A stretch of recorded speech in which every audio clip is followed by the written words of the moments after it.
So now that we spent a little bit of time talking about the basic definition of interest groups, that they are a group of people who share a common interest, we're then moving along and talking about the discussion in Federalist Number 10 that talks about factions and how you deal with factions. Ask, why do we need interest groups?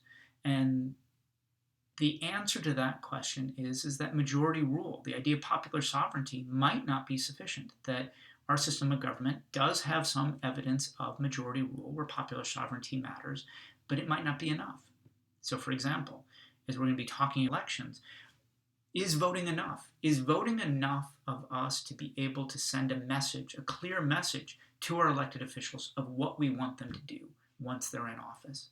And so we're going to argue, particularly when we talk about in the next chapter, political parties, when we only have two viable parties, or only two parties that are successful in our political system, and that's Democrats and Republicans.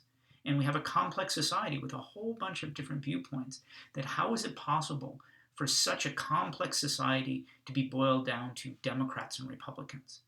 And the answer is it's not sufficient. That many people are upset with this, that it is not really a clear message if you decide to vote for a Democrat or Republican. It can say something, but it may not send a clear enough message, and we need to have more clarity in using interest groups as a way to say most specifically what we would like to see in terms of the environment, in terms of gun control, in terms of gun rights, whatever the issues are that are important to us. We can use interest groups to fill in the gaps that are created by majority rule as not being as clear cut in terms of what we should actually see from our government. Is public elected officials what we want? Public opinion polls are certainly an important part. We didn't talk officially about public opinion in this course. There's an entire separate course, an upper division level course in political science talking about that. But in this case, we can't get to everything. But it is pretty straightforward to say that public opinion polls might not be accurate. There are ways in which we might not have the expertise that is necessary to answer the questions in a coherent way. The other is that we can be influenced significantly by the way in which the questions on a survey are worded. So it can make us look like we're in favor of capital punishment or against it, and subtle word changes can change that outcome. So we also have, and this is something we did look at, is the role of the media. Does the media transmit our ideas to elected officials in a clear-cut way? And as we talked about, there are many ways in which the media doesn't play its role as it should, and therefore it is also a mechanism whereby we could have popular sovereignty being expressed, but it's difficult. And so in some ways, majoritarian democracy, majority rule, leaves a lot of gaps. And what interest groups do is to fill in those gaps. They fill in with precise ideas about exactly what we would like. And part of this is an alternative view of democracy called pluralism. And the idea of pluralism is that what matters most to us are the interests that are important to us. So if it matters to me that I am soon to be a retired person, I'm going to join the American Association of Retired, share ideas, or to tell government officials, whether they're Democrats or Republicans, whether or not our elected officials were chosen by, were the people we still want to be able to influence legislation.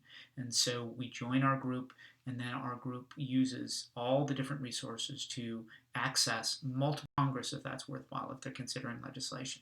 If that's not where the action is, go to the executive branch and to see the ways in which the Department of Agriculture or the Department of Education or all these different departments within the executive branch, if they're doing legislation that matters to my interest, I'm going to go and talk to them. If I can have a court case, I'll take court cases. If I need to go to the separate states, I'll go ahead and do that. And so the idea is that interest groups are in a better position more precisely and effectively than public opinion, media, or even political parties. And interest groups are core to the idea of pluralism. Interest groups are seen as an unambiguously good thing to those who believe in pluralist democracy, that it is a way for us to band together with people who share a similar idea, and then we can be more effective. But it's really there as a way to deal with the weaknesses of majority rule, of not being as precise as it could be.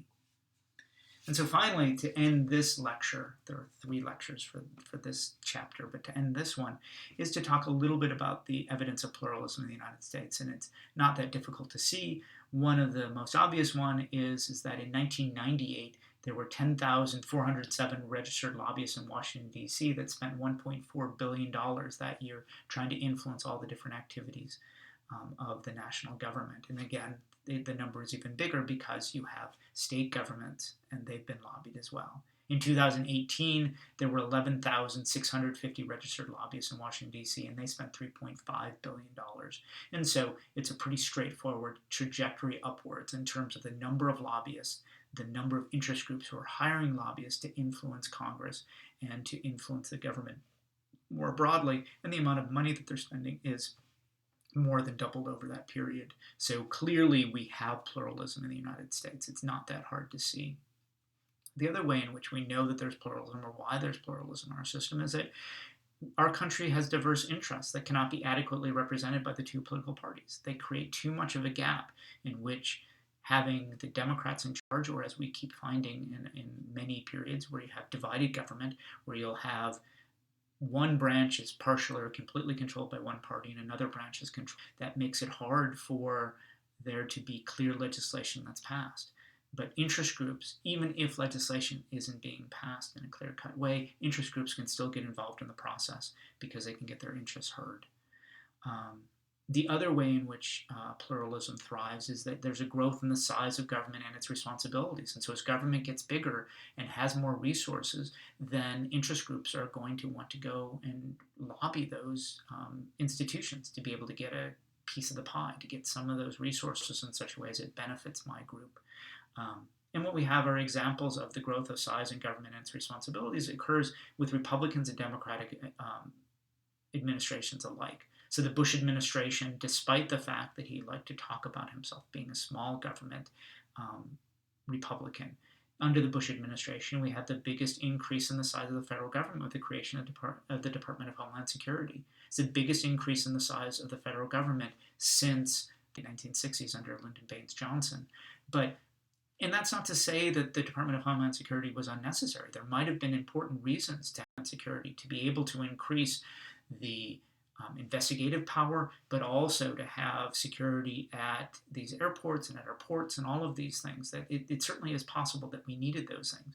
But once we created that department, then there was a larger government to go after, and there were interest groups that would want to lobby. Also saw in the Bush administration leading up to the 2004 re-election campaign for President Bush is that he put through a Medicare prescription benefit. He added in that old people were particularly concerned about the rising cost of prescriptions. We still have that concern. The Trump administration is trying to come up with a plan to prescriptions. But in 2004, the Bush administration put into place some subsidies that were given to old people so that they could pay for the medication that was getting really expensive.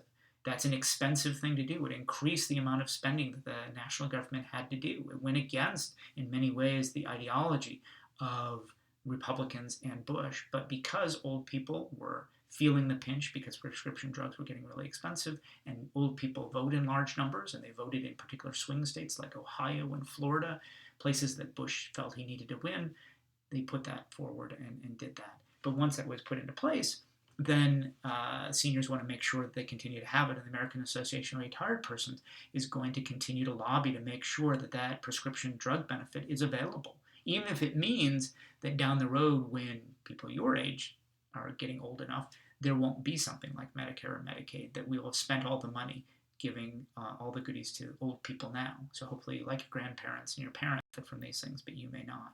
Under the Obama administration, there were also an increase in the size of government. The Patient Protection and Affordable Care Act, the idea of Obamacare, was certainly one that increased the scope of government considerably, in a large way.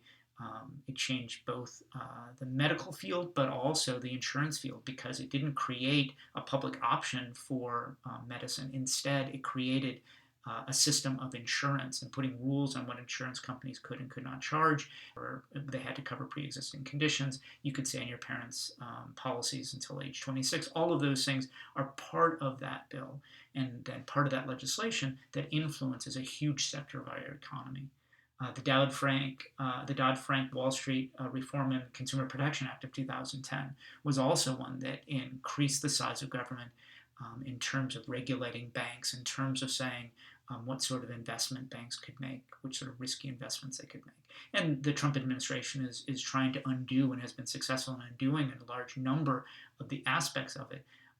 But while it existed, certainly interest groups got involved and wanted to be able to influence the decisions made there. We also saw the other examples of why pluralism thrives in the United States, and that is the idea of the separation of powers and federalism. It creates for interest groups to be able to influence government. And finally, the theory of the disturbance theory is one that interest groups play an important position along the lines of what the watchdog role is supposed to be. But the analogy here is that interest groups can pull the fire alarm to alert politicians that certain people, old people, people with guns, people who have joined the Sierra Club and believe in environmental protection, that they feel aggrieved, they feel concerns, and they want the government to pay attention to those. And so interest groups provide an important way for we, the people, to band together to get our messages heard in Congress, in the executive branch, in the judicial branch, and in the state governments.